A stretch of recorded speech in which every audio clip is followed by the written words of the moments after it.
రేవంత్ రెడ్డికి బొత్తిగా ఇంగ్లీష్ రాదు. ఇలా అయితే రాష్ట్రానికి కంపెనీలు వచ్చినట్టే. గుంపు మేస్త్రికి ఒక్క పని చేత కావడం లేదు.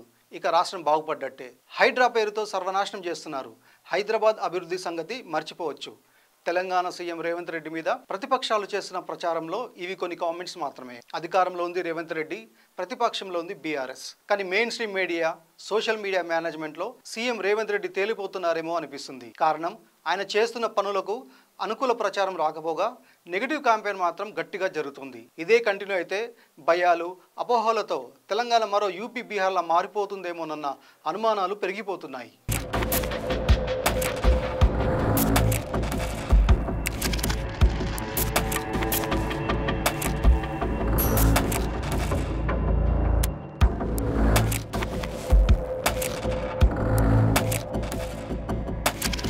తొమ్మిది నెలలైంది తెలంగాణలో రేవంత్ రెడ్డి సర్కార్ అధికారంలోకి వచ్చి. మరి ఈ 9 monthsలో రేవంత్ ప్రభుత్వం సాధించిన ఘనతలు ఏంటని అడిగితే టక్కున ఎవరైనా చెప్పగలరా? సామాన్య ప్రజానీకం సంగతి పక్కన పెడదాం. కనీసం సొంత పార్టీ కార్యకర్తలు, అధికారానికి ప్రభుత్వానికి దగ్గరగా అంటగాగేవారు కాసేపు ఆలోచించాల్సిందే. ఎందుకంటే ఏం జరుగుతుందో ఎవరికి తెలియడం లేదు. అదేంటి, 6 గ్యారెంటీలు కొన్ని అమలు చేశారు కదా, ఇంకొన్ని ఆచరణలో పెట్టడానికి కసరత్తు చేస్తున్నారుగా అనొచ్చు.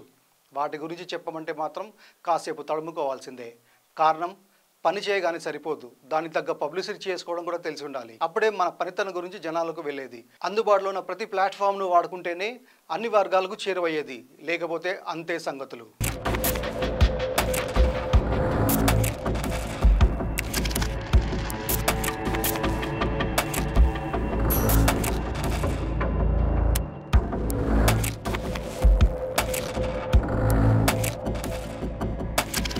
ఇప్పుడు ఇదంతా ఎందుకంటే ముఖ్యమంత్రిగా రేవంత్ బాగానే కష్టపడుతున్నా మీడియా మేనేజ్మెంట్లో ఆయన బొత్తిగా వెనుకబడిపోయారేమో అనిపిస్తుంది. ప్రచారంతో పని ఏముంది, మన పని మనం చేసుకుంటూ వెళ్తే చాలు, జనాలే గుర్తిస్తారులే అనుకునే రోజులు కావివి. ఆవగింజంత పని చేసినా సరే అమెరికాలో కూడా మూత పోగిపోయే పబ్లిసిటీ జరగాలి.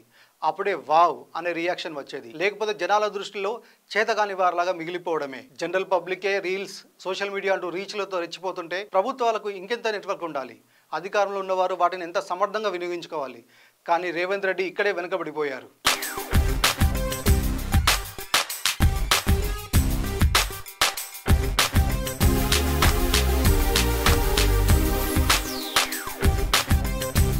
తెలంగాణ ఎన్నికల సమయంలో తారాజువులా దూసుకొచ్చారు రేవంత్ రెడ్డి.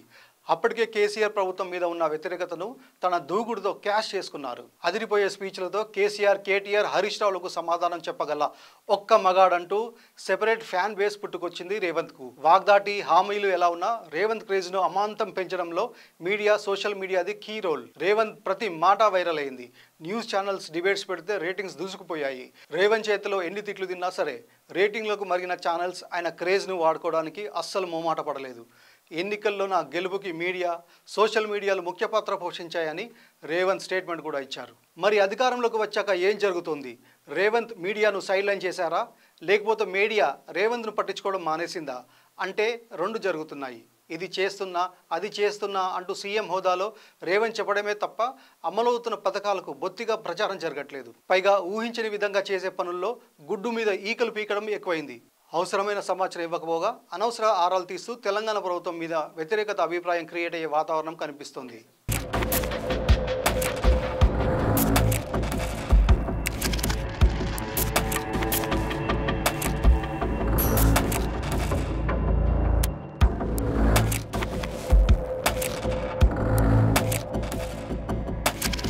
రేవంత్ రెడ్డికి ఇంగ్లీష్ మాట్లాడడం రాదంటూ చేసిన రచ్చ అయినా, రైతు రుణమాఫీ మీద జరిగిన నెగిటివ్ క్యాంపెయిన్ అయినా, చివరికి నాగార్జున కన్వెన్షన్ సెంటర్ కూల్చివేతను అడ్డు పెట్టుకొని బద్నాం చేయడం, మ్యాటర్ ఏదైనా తమకు అనుకూలంగా మార్చుకొని రేవంత్ను ఉతికి ఆరేయడం వాటి లక్ష్యం. సోషల్ మీడియానే కాదు, ఈ విషయంలో మెయిన్ స్ట్రీమ్ న్యూస్ ఛానల్స్ కూడా బీఆర్ఎస్ టీమే. ఫ్రీ బస్ జర్నీతో ఎంతమంది లాభపడుతున్నారో చెప్పరు కానీ బస్సులో జరిగే గొడవలు హైలైట్ అవుతాయి.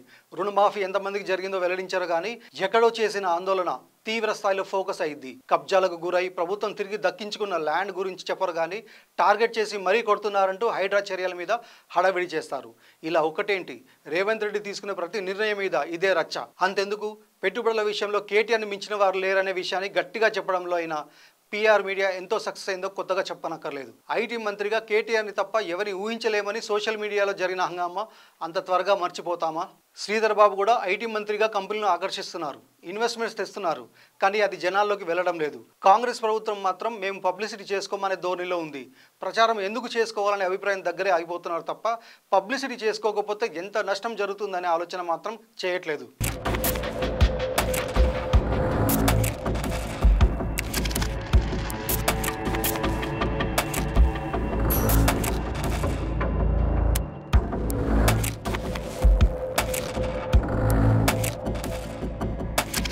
పబ్లిసిటీ చేసుకోకపోతే నష్టమా?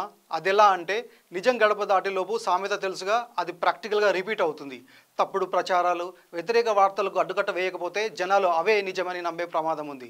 ఆ తర్వాత దిద్దుబాటు ప్రయత్నాలు ఎన్ని చేసినా కొత్తగా కన్ఫ్యూజ్ క్రియేట్ కావడం తప్ప వ్యతిరేకత తగ్గదు. కాబట్టి ఎంత గొప్ప పని చేసినా, ఎన్ని అద్భుతాలు సృష్టించినా వాటికి పబ్లిసిటీ జరిగి ప్రజల్లోనికి వెళ్తేనే ఓ అర్థం పరమార్థం. లేదంటే అపోనెంట్స్కు చేతులారా ఆయుధాలు అందించడమే.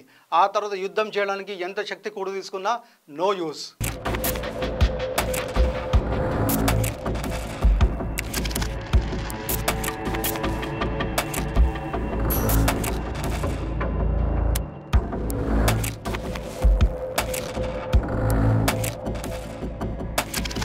మీడియా మేనేజ్మెంట్ చేయకపోతే తెలంగాణ ఇంకో యూపీ, బీహార్, ఏపీలా ఎలా మారుతుంది? బోడిగుండు, మోకాలి లింగులు అనిపించినా అసలు మర్మం అక్కడే ఉంది. ఎంత ఫుల్ పేజ్ పేపర్ యాడ్ ఇచ్చినా, హోర్డింగ్లు, ఫ్లెక్సీలు పెట్టి ఊరంతా చాటింపు వేసినా సరే మీడియా, సోషల్ మీడియా చూపే ప్రభావం ముందు ఇవన్నీ దిగుదుడిపే.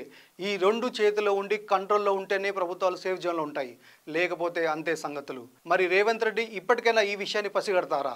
రాజకీయం ఫ్లేవర్ ఎప్పుడో మారిపోయింది. ఇప్పుడు పాలిటిక్స్లోనూ కార్పొరేట్ కల్చర్దే డామినేషన్.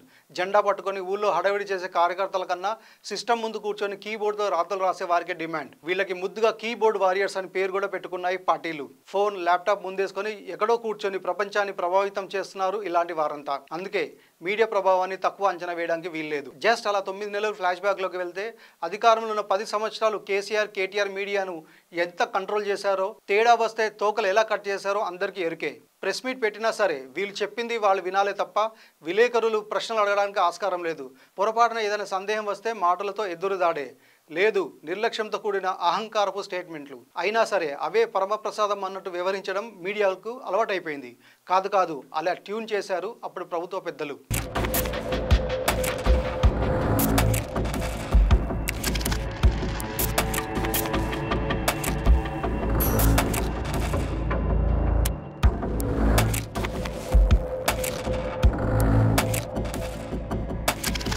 ఇంకా గట్టిగా చెప్పాలంటే తెలంగాణ ఉద్యమ కాలం నుంచి మీడియా మీద ఆధిపత్య ధోరణి చూపించింది గులాబీ దళం. ఉద్యమాన్ని వివరించి విశదీకరించే ప్రయత్నాలు చేసినా చాలు, మాకే వ్యతిరేకంగా కథనాలు రాస్తారా, స్టోరీలు ప్రసారం చేస్తారా, కబడ్దార్ కొడకల్లారా అంటూ మాటలు తూటల్లా పేలేవి. కేసీఆర్ అయితే ఏకంగా మీడియాను 100 అడుగుల బొంద పెడతానంటూ నోటి పవర్ చూపించారు.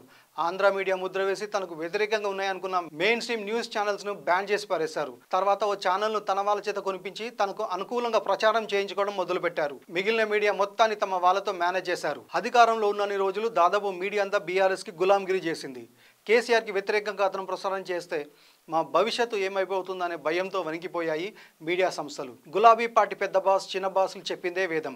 వాళ్ళు ఏ పథకం ప్రారంభోత్సవం చేసినా, కేటీఆర్ ఏదైనా కంపెనీ ఓపెనింగ్కి వెళ్ళినా, రిబన్ కటింగ్ చేసినా చాలు ఆహో ఓహో అంటూ పెట్టుబడులు వచ్చేశాయి అంటూ తెలంగాణ దూసుకుపోతుంది, హైదరాబాద్కు తిరుగులేదంటూ పోటీలు పడి డప్పు కొట్టేవి. ఇందులో వాస్తవాలు లేకపోలేదు. కానీ మీడియాని కంట్రోల్లో ఉంచుకున్న కేసీఆర్ అనుకో మాత్రం చిటికెడు పనికి చాటెడు ప్రచారం చేసుకునేవి. ఇటు ఏపీలో జగన్మోహన్ రెడ్డి సీఎంగా ఉన్న సమయంలో అదే బెదిరింపు ధోరణి కనిపించింది. మీడియాని చాలా అంటే చాలా కంట్రోల్లో ఉంచుకున్నారు. ఏవో 1-2 ఛానల్స్ మినహా మిగతా మీడియా అంతా జగన్ భజన బ్యాచే. సోషల్ మీడియాలో ఎవరైనా ప్రభుత్వానికి వ్యతిరేకంగా పోస్ట్ పెడితే చాలు అరెస్టులు చేసి వణుకు పుట్టించారు. ఈ ఛానల్స్ పనంతా తమకు నచ్చిన వారిని మోయడం, నచ్చని వారిని బద్నాం చేయడమే. ఏదో జరిగిపోతుందని జనాల్లో భయాలు క్రియేట్ చేయడం. ఉత్తరప్రదేశ్, బీహార్ రాష్ట్రాల్లో కూడా అభివృద్ధి పనుల కన్నా అక్కడ హింస ఎక్కువ ప్రచారం అవ్వడం వల్లే ఆ రాష్ట్రాల పేరు వింటే తెలియకుండానే నెగిటివ్ ఫీలింగ్ క్రియేట్ అవుతోంది. ఇప్పుడు తెలంగాణలో కూడా సరిగ్గా ఇదే జరుగుతుంది. చెరువులను సంరక్షించాలన్న మంచి పనికి మీడియా నుంచి కనీసం మద్దతు కరువైంది. భాగ్యనగరాన్ని భూ బకాసురుల నుంచి రక్షించడానికి, చెరువులను మింగేసిన వారి పీచ మనచడానికి నడుమిగించింది రేవంత్ రెడ్డి సర్కారు. హైడ్రా పేరుతో బిగ్ టాస్క్ ను నెత్తనేసుకుని రిస్క్ చేస్తోంది. హైదరాబాద్ కి పూర్వ వైభవం తేవడమే తమ లక్ష్యమంటూ పెద్ద టార్గెట్ పెట్టుకున్న రేవంత్ సర్కార్ కి మీడియా సపోర్ట్ అంతంత మాత్రమే. హైడ్రా పేరుతో హడావిడి చేస్తున్నారు, వీళ్ళ నిర్మాణాలు కూల్చేస్తున్నారు, వాళ్ళ బిల్డింగ్లు నిలమట్టం చేస్తున్నారని తమకు నచ్చిన వారి తరఫున వకాల్తా పుచ్చుకుంటున్నారు తప్ప ఏ ఆశయంతో ప్రభుత్వం ఇంత పెద్ద పనికి సంకల్పించిందో, దీనివల్ల సామాన్య ప్రజలకు జరిగే మేలేంటో మాత్రం చెప్పట్లేదు.